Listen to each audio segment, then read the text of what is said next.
The Arab Spring was transformative for the Arab world. A time of political turmoil, changing landscapes, and vast social upheaval. The event is marked by widespread protests that led to the fall of regimes around the Middle East. Beginning in 2010 in Tunisia, collective unrest spread quickly across the entire region, notably to Libya, Egypt, Yemen, Syria, and many other countries in the Middle East and North Africa. Each country's circumstances for uprisings were different, but as a whole, the Arab Spring saw widespread efforts for reform in government. But there was more to the uprisings than presented. What really happened? Who was involved? What has the aftermath been like? In this video, we'll look at the parties, causes, and various effects of the Arab Spring. Specifically, we'll look at two films that show first-hand accounts of the Egyptian Revolution and Yemeni uprisings in 2011, detailing how foreign intervention, technology, and repression in journalism played crucial roles in shaping the causes at the time.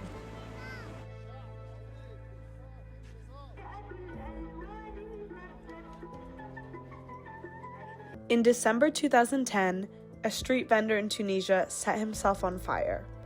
His name was Mohamed Bouazizi. It wasn't just an act of desperation, it was a final protest against daily humiliation, police violence, and a government that offered no way forward. His death struck a nerve, and within weeks, protests spread across Tunisia. The president, Ben Ali, fled the country, liberating the Tunisian people. Then came Egypt, Libya, Yemen, and Syria's turn to stand up against their corrupt leadership. One uprising triggered the next. In Egypt, protests demanding to overthrow their government centered around Tahrir Square. For 18 days, thousands stood together, calling for the end of Hosni Mubarak's rule. After a so-called attempt at democracy, a replacement of his government, and continual violent protests calling for his resignation, Mubarak eventually resigned and the Egyptian military took over. A few months after military rule, the first parliamentary elections in almost 30 years took place in Egypt, eventually electing the Muslim Brotherhood's representative, Mohamed Morsi. Morsi's rule proved not to be a better situation than Mubarak. Once talks of his new constitution, which would give him far too much power, were real, it became clear to people that this wasn't going to be the liberating presidency that they had hoped for. On July 3, 2013, Egyptian Army Chief General Abdel Fattah al-Sisi led a coup to remove Morsi from office. The result was an interim president, a suspension from the African Union, and a wave of violent protests. Abdel al-Sisi ran for and won the presidency in 2014 and is still the president. Unfortunately, he has not been the democratic leader that the country needed and yearned for.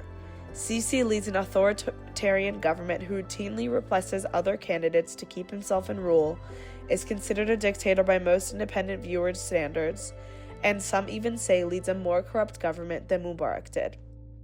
In Yemen, the revolution began in attempts to overthrow President Ali Abdullah Saleh, with protests beginning peacefully but quickly escalating to violent presentations that persisted for months. In June 2011, the president was seriously injured in a bombing and he fled the country to Saudi Arabia for medical care. After 9 months of persistent protests, killings, and desperation from the Yemeni people, President Saleh eventually stepped down. His vice president, Abdrabbuh Mansour Hadi, assumed power and he ruled for 2 years.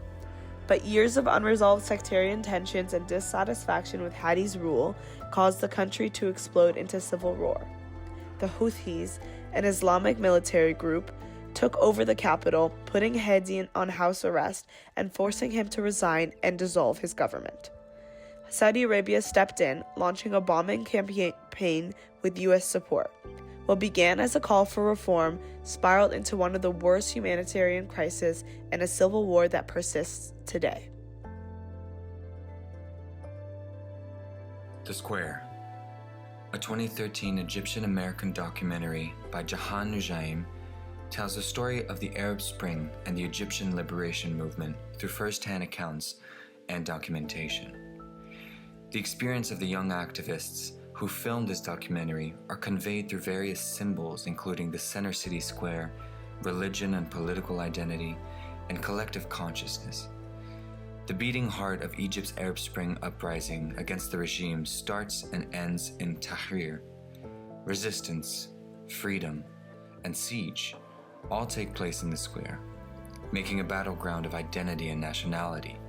The fight for holding the ground in the square is tumultuous, violent, and deadly.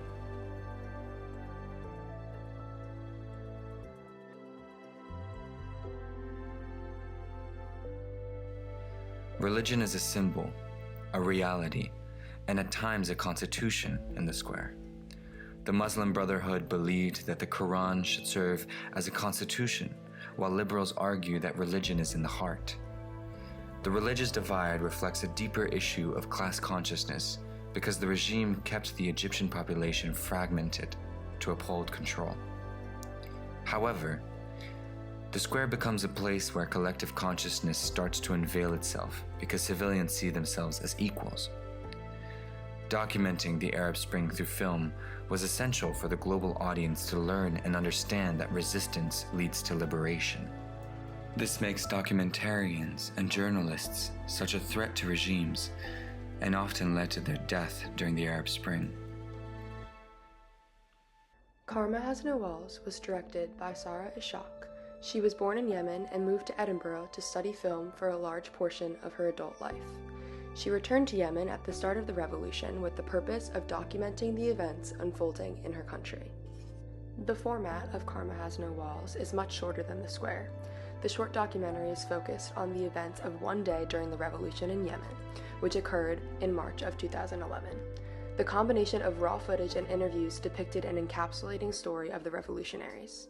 In comparison to The Square, there's a lot more violence and brutality shown in Karma Has No Walls.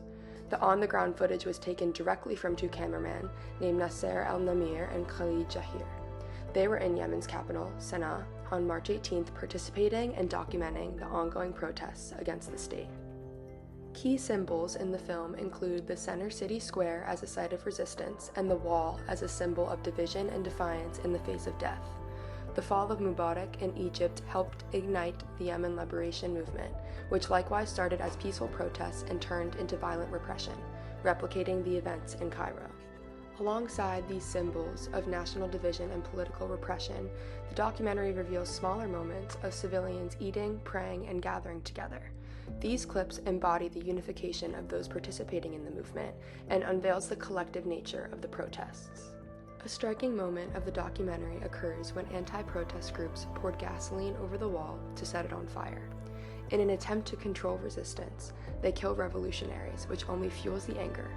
Protesters break the wall and run to the other side, risking their lives in the face of bullets, rocks, and gas.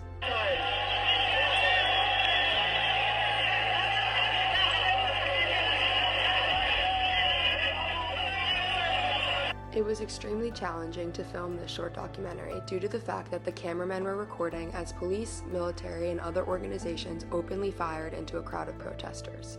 The documentary also revealed how there were snipers on the roof targeting those who were filming. The footage depicted civilians who were wounded due to their proximity to the cameramen during the protests. There was so much risk in documenting the atrocities that occurred behind the wall in Yemen.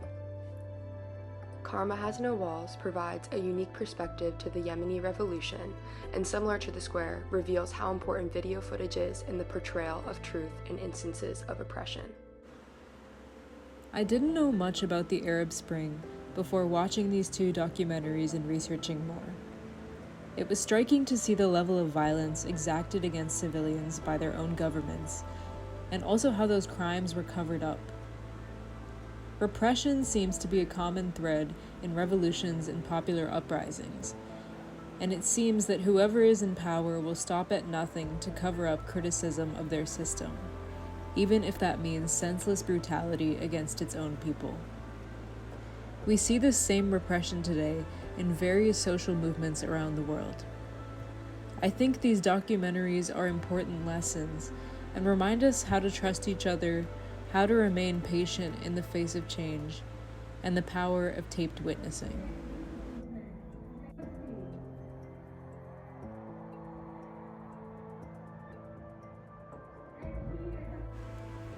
As seen through the square and Karama has no walls, the Arab Spring revealed the limitations and potentials of popular uprising against corruption. The first-hand accounts in each film are powerful and convey the complexities that come with revolution. They also reveal the people's truth and the power of resistance through documentation.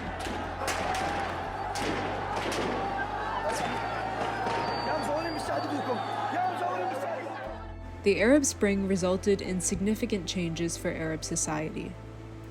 While progress was made around discussion of working-class conditions as a whole, and some countries like Tunisia experienced reform and progress, many countries that experienced the Arab Spring, including Egypt and Yemen, still experience ongoing instability. The lessons from these documentaries show us how change is a continuing process and how many different factors can complicate the true will of the people. Ultimately, the Arab Spring spoke to a larger process in the Arab world that has allowed for continual advocacy for progress in these societies. The uprisings inspired people to keep fighting, to find hope in each other, and to continue building an equitable world outside the corrupt systems we know.